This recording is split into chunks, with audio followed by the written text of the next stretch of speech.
So when we remove ourselves from the equation as part of the variability, then we only have to deal with a little bit more variation, and we can know that our process is working. And then that self-doubt doesn't start creeping in. And that's the thing that kills our agents. That's what burns our people out. They doubt themselves.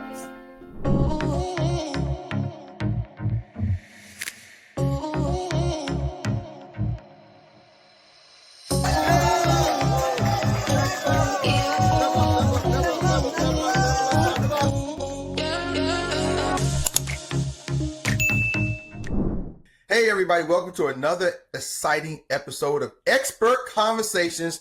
And today I have the amazing pleasure of having an interview with none other than the superstar queen herself, Mrs. Leia D. Lynch. And Leia is coming in and sharing her new journey in life. She is an extraordinary businesswoman, entrepreneur, but she's also a life insurance coach and a life insurance leader. And she now just opened up her own agency with the Expert Financial Group. And so we have the chance to sit down and just talk and get an opportunity to know Leia. So Leia, welcome to the call. And thank you for taking the interview with me today. Thanks for taking some time to talk to me, Eric. Oh, I love it. I love it. So Leia, let's just jump right on into it. You know, I see all the awards and plaques in the back. First of all, I want to know, is that a set or is that actually a real, is that a backdrop or is that real? No. This is my real house. I live in a historical house that was built in 1804. So those are the 220-year-old bricks and the 200-year-old fireplace. So I don't have to use the backdrop because I got the real deal. I love it. I love blessed to be able to be in this space. I love it. Now, I always tell people, I got the plaques in the back to kind of show some of my awards, accolades. And I know people they looking over my shoulder, just like I'm looking over your shoulder. I see some of the big old certificates in the back. Can you kind of share what's this? What am I looking at to your right? Well, couple things. That's my most prized art possession there. My my husband got that for me. If there's a fire, we're gonna go grab that one first. I actually started out in the engineering space. So I got my undergraduate from the University of Southern California in chemical engineering. So that's the little one on the bottom down there. And then I got my master's, my MBA in marketing and finance from Wake Forest University. So you're not only beautiful, talented, you're like really smart. Like you really are certified smart. I am certified smart. That's what people tell me. And then here's one of my favorites. You see back there? Mm-hmm. That's Sisyphus. You know the guy that's always pushing the rock up? That's him? He's pushing the rock. So that's what we got to do. We got to keep pushing the rock up the hill, right? Some days it's a grind like that. I love it. I love it. We're going to talk about that because, you just recently made a transition with a company that kind of went out of business. And then so I kind of know some of the story, but can you just give a little bit of the backdrop of what happened and what's make you make this new transition in life? I had a really good opportunity to, actually, this is not the first time I've been downsized in the insurance industry in a large way like this. This is my second time around.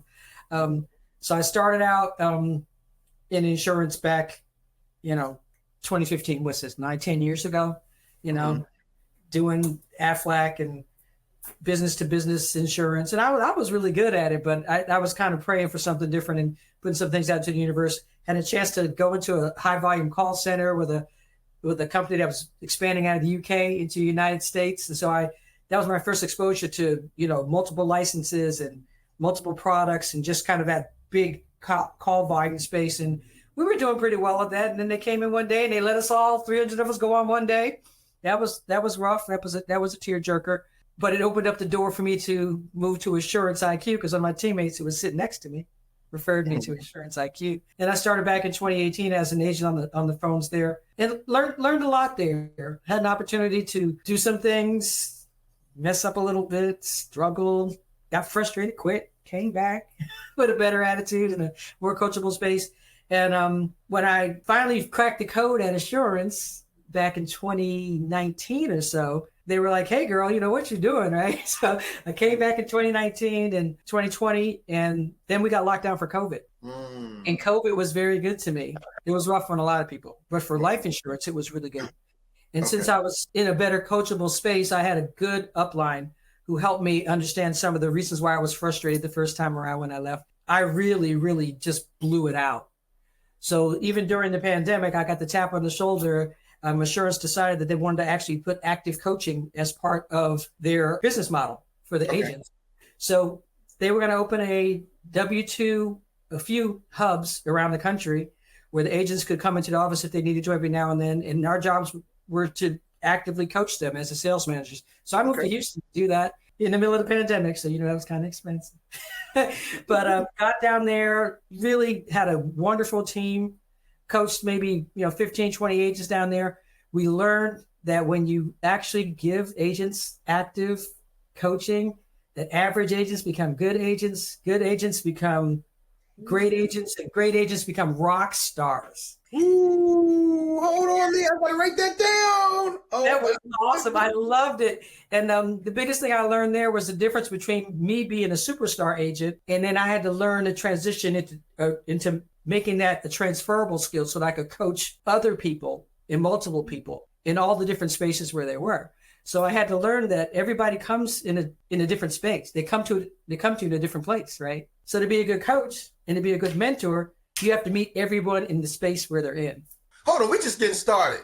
You like just dropping bombs. Like, man, I got to make sure this is a bomb shelter. Y'all got to be ready for this one. Yeah. So anyway, I get attached to my agents, and we coach on the basic things, and how life insurance works, and what's important, and how to move people through a sales process. And that's the logistical side of it. But the biggest thing I learned during my frustrating times earlier on was that any kind of sales job, it's 90% between your ears. So I learned that I have to help my team manage the logistics, but we also have to manage their personal boundaries and manage their mental space. So we talk a lot about the law of attraction and energy and putting out the positive things and being a servant leader and things like that. So we did well. And I was down there in Houston for about a year and a half, and COVID was still running crazy. Mm-hmm. It became really obvious that we weren't going to open a physical hub there. So I moved back to the Northeast where my family is. And then they said, girl, you did such a good job. We want you to come over here and manage one of our 1099 teams. So I went from 15 people to 125 people. Wow. So welcome to managing big teams. Okay. Mm-hmm. Again, it became more and more obvious. The more I coached, the more I learned. And then I really started to be able to help. They started bringing more managers in and as previous agents. And then I just kind of fell into mentoring these people and helping them find their way, because I know how hard it was for me when I was trying to find mine. So that's what we were doing. And we were having a tremendous amount of success. And unfortunately, Prudential made a decision to exit. That's the InsurTech space where Assurance was. And so we all kind of got our marching papers, but it's going to be all right. It is. You know what, Lee? I want to start. First of all, you got me sitting here thinking, like, can I be on your team? Can I come? Seriously, I'm like, I need her to coach me. Like, seriously, if I'm watching this interview and I'm thinking, if I'm a licensed agent, and me and you had some conversation before you, I know you said you really want to work with licensed agents, but I'm telling you right now, if I'm licensed or unlicensed, I'm sitting here looking at this saying, I want to be coached by Leia. Like, I want to get to that next level, right? You know what I mean? I need somebody to help me push the ball up the hill. You know what I mean? The ball. Like, I want to be, and you're that person. Like, wow. I mean, it's like, my agents are my family. And my husband accuses me a lot of times of getting a little too attached, but I don't really know how to halfway do things. Mm-hmm. So I just, if I'm going to lean in, as long as we have respect for each other and an understanding of what everybody's individual goals are, I try to let everybody be where they are.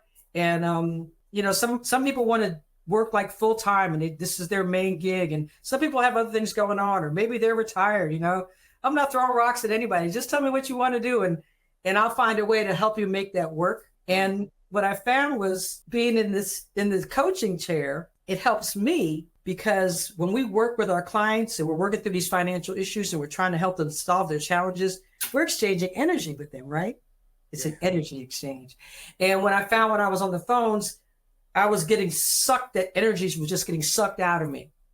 And I wasn't doing the right things on the personal side to reinvigorate myself. So what I tell everybody who I work with is learn what feeds you and feed it. So once you understand that thing that charges your engine, you spend as much time and energy feeding that so that then you can be of service to others. And what I've learned is that I could write policies and I could cover families, forever, because it's a noble, task, and it's the thing that's important, and it blesses generations, down the line. We never know how long we're blessing people. But when I get to work with my agents and I get to help them, my reach is multiplied. And that's what feeds my engine. I got to stop right there. Because I've worked with a lot of folks, and I've been in sales for 30 plus years, and I don't want to say 40 plus years because then I feel like I'm aging myself. So I've been around a lot of really great salespeople, and for the sake of those watching this interview, I want to be transparent with y'all. I had a chance to meet Leia in person, and so I'm trying to be non-biased, but I got to just share something with the people watching. That's who you are. Like when I meet you, like that magnetism, that energy you have, that's like really who you are. And you don't find a lot of people who say, everyone wants to be that leader, supervisor, because they think they want the money that comes with it, right? Or the status that comes with it. You just said something profound that I haven't heard anybody really say before. Like, this is what feeds me. This is what I love to do, right? And so that's why you're so good at it. And that's why because you said you seem to suck the energy out of you, right? Sometimes. And you know what I was sitting here thinking? Literally in my head, before you said that, I'm like, you was like, it's energy. And I'm like, yeah, because you're sucking the energy. I'm drawing right into you. Like, you're drawing me right into you. I'm listening to you. I'm drawn to you. And I see where you can say it sucks the energy out of you, because you do. You just have that ability to draw people in. But then when you say that's what you like to do, like that feeds you. Because most supervisors, managers, leaders, the money is what feeds them. It's not the people. And people, you can tell, right? I'm sure you've seen that in the industry. Well, I took a pay cut to sit in the manager's chair. Actually, I was making a lot of money writing policies. I took a pay cut to move to the manager's chair. So let's talk about my brains. It's better for my brains. I love it. Leia, I'm telling you, if there are agents out here looking to be in business, let's go down. That was insurance. So now we got connected because you made a decision.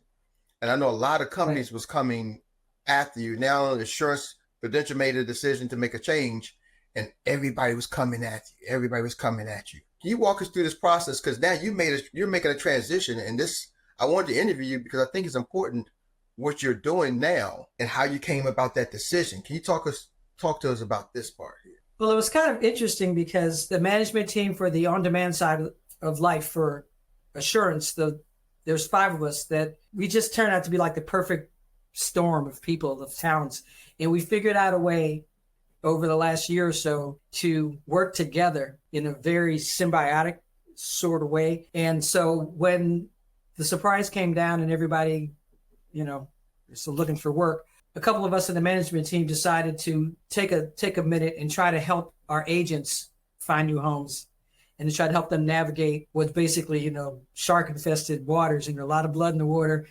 Agencies out there try to pick our people up and lowball them. And, and a lot of agents don't understand that there's a very cutthroat backside to the insurance industry that's gone on for centuries. So we were trying to do that. And that's actually how I stumbled across this Experior. I was tasked with vetting Experior and deciding whether we were going to bring the management team in front of our agents as a potential opportunity for them.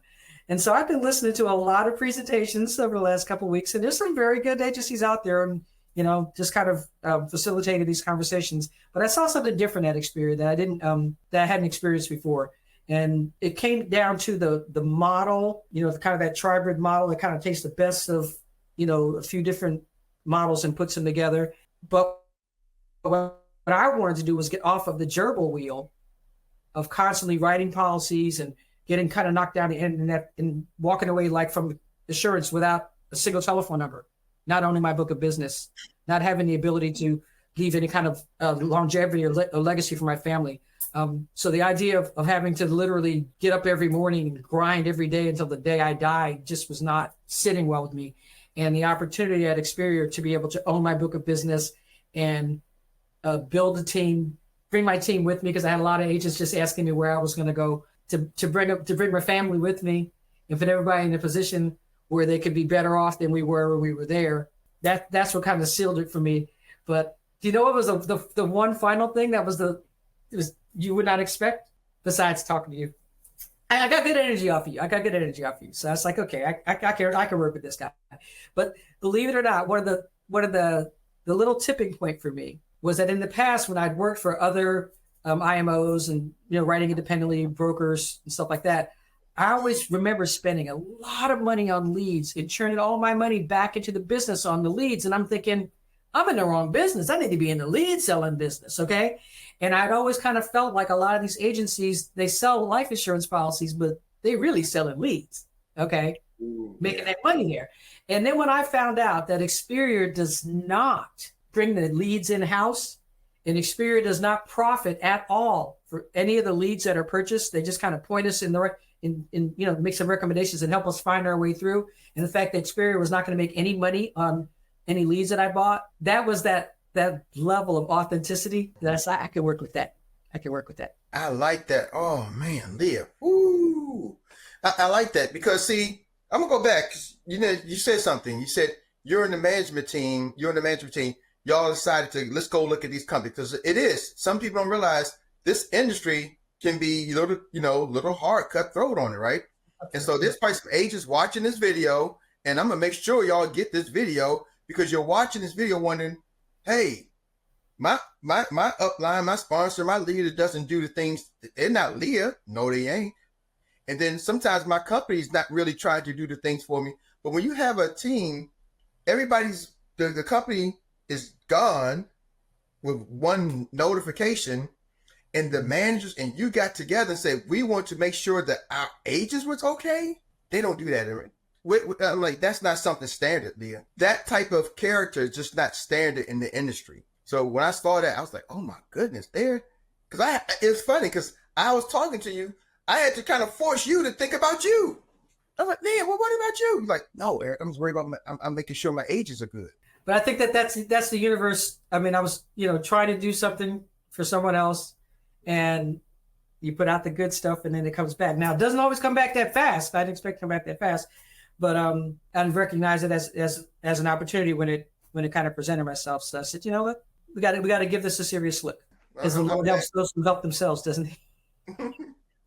I'm glad you did. Now, we was talking earlier before we got on, and you were just telling me, but just some of the things you said, like, Eric, there was a reason why I was successful there, right? Mm-hmm. And it's because sometimes people may say, you know what? Oh, she got the plaques in the bag. She studied. She's smart. She's just cute face. But you're like amazing. And I'm just, I mean, every time I talk to you, you have like, you just drop like a wisdom. You don't even realize you're doing. I'm like, does she hear herself? And it's so natural. My agents do that to me all. I would coach them, and they're like, "Oh, wait, I got to write that down." And I'm like, "What did I say?" And so I started recording more of my coaching sessions for some of my agents because I just talk. Just got to keep it real, right? Mm-hmm. But yeah, I've been told that I drop nuggets every. You do, and it's not theory. It's like this is like applied science, like stuff you have done that works. Hence the engineering and the MBA, you know what I mean? So this is not like theory stuff. Like you really have did it and done it and know that information. I love that. Yeah, I love one of the things that I did earlier in my career. I started at Dow Chemical. I was a National Merit Scholar at Dow Chemical. One of the positions that I was in while I was trying to decide where I was going to settle into the engineering field was a job called Tech Service and Development. I was the bridge between the computational chemists and the salespeople, or the scientists and the salespeople. Okay, so the sales guy doesn't know how to talk the techie stuff, and the tech guy doesn't know what the sales guy is saying. So they would bring me in there, and I would kind of be that liaison that did that translation. I was the bridge. Mm-hmm. So to find, I couldn't stay an engineer because I wasn't quite enough of a nerd to be over there. Okay, but I understand everything. So learning how to take really complex ideas and distill them down into very manageable bites was a skill that I started to acquire early on when I was still with Dow Chemical, and I apply that the same with the coaching. So I've got a couple of agents that are superstar agents. I mean, they could sell like air in a jar, okay, mm-hmm. But that doesn't really always translate into a good coach. And some of those skills are organic and they can't be replicated, right? Yeah. Some of my skills are organic and they can't be replicated, but some of them can.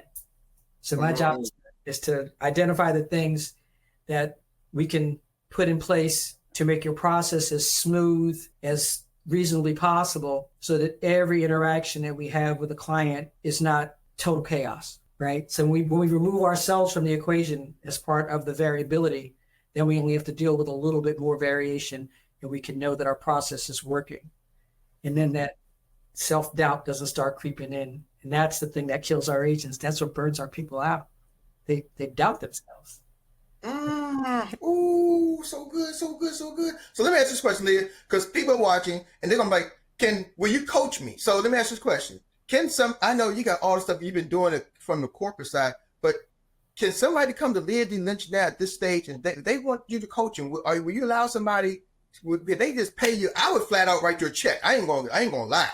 Eric Robinson will whip out the credit card right now because I've been around some coaches. I will whip out the credit card and do the one they ain't gonna know. I'll whip it out and put it down because I'm trying to tell you, I know the value of the information that you just get, that you get. Can somebody who's watching this, will you allow them to come be coached? Absolutely. Absolutely. I would love that.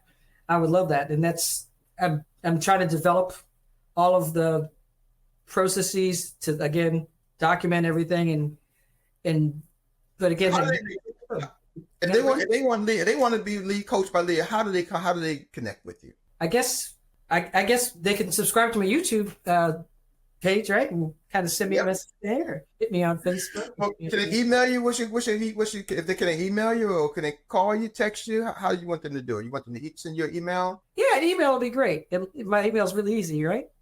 LeahDLynch@gmail.com. Woo, LeahDLynch@gmail.com. I love it.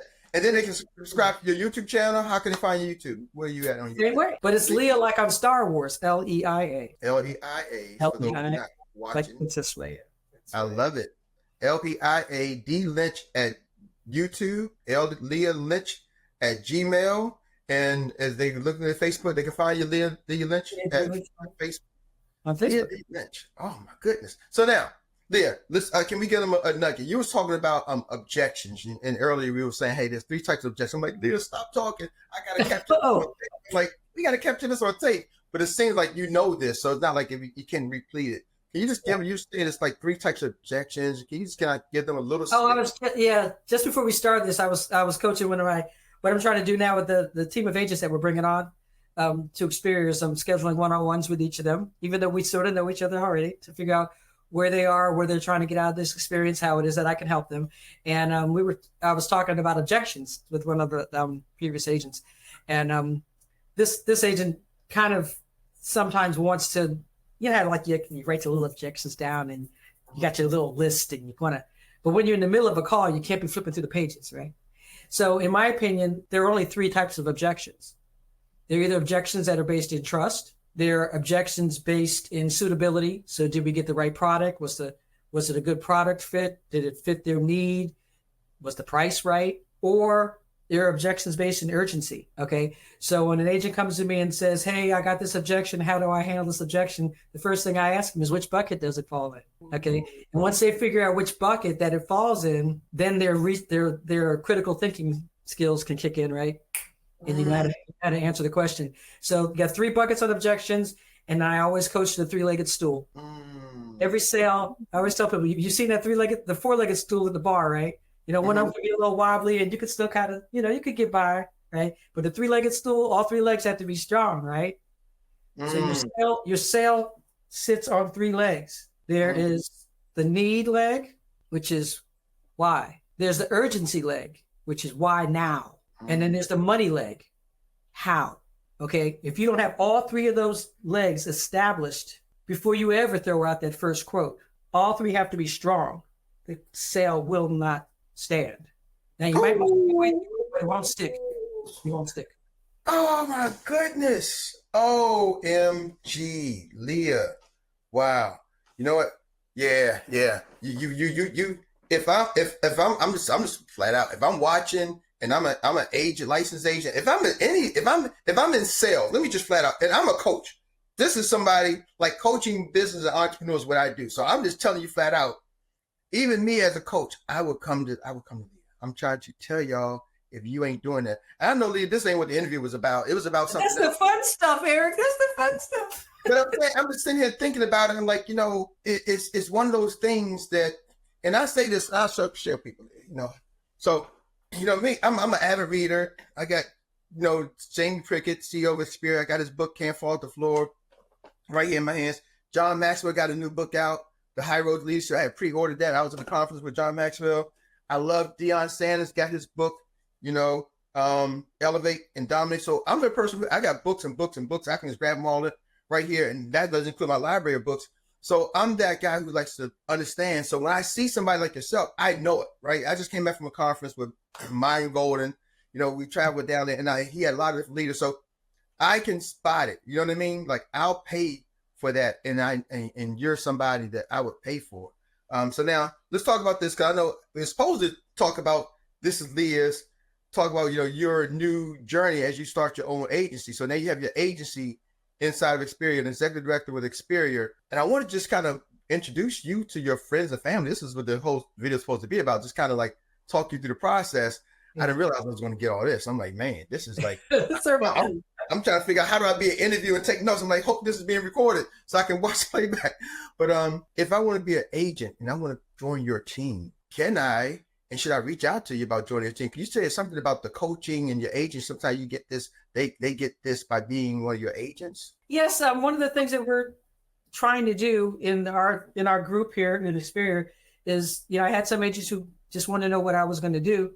But that coaching team that I was working, the management team that we were working together at Assurance, we're trying to bring as many over as possible. So in addition to just the normal upline, I'm reporting to whoever, every person that's come over that's in my downline is going to get benefit of everything that, anybody can coach with me. So if somebody else brings you in and you're under Keith and you happen to be in his downline, you're still part of my group, right? So we're trying to make sure that we pool our collective skills to make sure that we take advantage of the strengths of each of our managers. Hold on. So downline that you're in. Hold on, Leah. Because Experior doesn't charge to join the team. Like, so Experior, you can join for free. So you said, if I'm a licensed agent, I can come join Experior and you're not going to charge me to get this level of coaching. I should be paying thousands of dollars for. Correct. That's part of being on my team, right? Where they do that at? They don't do that. See, because first of all, most people join teams that there's not a Leah Lynch type of quality coach. That's one. The other thing is I can get this without charging, because I've seen some people who charge. I've seen some, and I'm not knocking people charge. I charge for some of my coaching. I've seen some of the company owners charge $15,000. One guy, I won't say his name, but he charged like $15,000 to come sit at his mastermind training. And that's $15,000 to be in the cheap seats. So you're telling me I can come with you and I can get this type of one-on-one personal coaching just by joining it, and it doesn't cost me to join your team? No. Well, you got to have your license. You got to have a little skin in it, but that's not going to me. That's you investing in yourself, right? So I go get my license, then I can come hang out and learn from Leah, and I can make money doing this. Right. So the financial services is a high paid industry. You're saying I can make a living doing this and get the coaching. And so our team is called, we're the Legacy Wealth Team, because that's what we're here to do. We're leaving the legacy, we're building wealth. I don't even know how to end this right here, Leah, because I can go on forever. But I mean, I just want to say thank you. Just thank you for taking the time to talk with me and share. Because every time I have a conversation with you, I learn so much more. And every time I'm like, wow, I get amazed. Like I come from just an associate, acquaintance, to you transition me to a fan. Every time I talk to you, I become more of a Leah Lynch fan. So I just want to say thank you. Yeah, I'm a fan of yours too, because if I wasn't, I wouldn't be here. Oh, thank you. You won me over, that's for sure. I gave you a hard time though, but you proved yourself. And just having a conversation. I know the interview might be over. We still rotate, but I can tell just whenever you talk it's about my team. Eric, I need this. You're like, no, I need this. I need the steps. I need this for my team to be successful. You're always talking about the steps, the processes. I need to move faster. And it's just like, you're making me have to become better at making sure things are in place. And so you're that needle mover, right? You're that person who moves the needle, not just of your team, but you move the needle of they say the rising tide raises all ships. That's Like right. you're the tide for real. Like you're that tide. You're raising the ships, and you're going to raise Xperia in the industry too. I Mhm. see you as a face of the insurance industry because you just bring the tide. You raise the level, and it's already a high level. You're talking about an industry that's a Yeah, 3.5 you're trillion pretty good dollar there. industry. You're talking about one of the highest paid industries in the world, and you are coming and raising that bar. So it's just I don't I know want to what. see where we are a year from now, Mr. Aaron. It's going to be amazing. We just got to get through the. We just got to get through the little The next stumbling. 30 days, something. Yeah. We just got to get this jet up off the ground. That's all. Once it jets off the ground, it's gonna turn into a rocket. I can tell you right now. We won't be here a year from now. I can guarantee you that it's gonna be amazing. We'll be having this conversation on the beaches of the world. Like I told you, that's one of the goals. I said we're gonna have you in the next 12 months. You're gonna be in the beaches of the world, changing so many people's lives, impact so many lives. And I believe you are. But that being said, fans, people, we've been here for a lot. I didn't realize. Wow, it's like Oh wow, 30 it's minutes. been half an hour. It's been like half an hour. It doesn't even feel like it. Like, okay, I gotta let you go live, enjoy life, and take care of these people. But Leah, thank you from the bottom of my heart. I truly, truly appreciate this.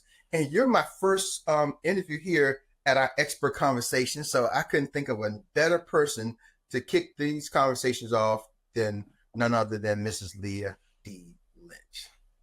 Thank you so much.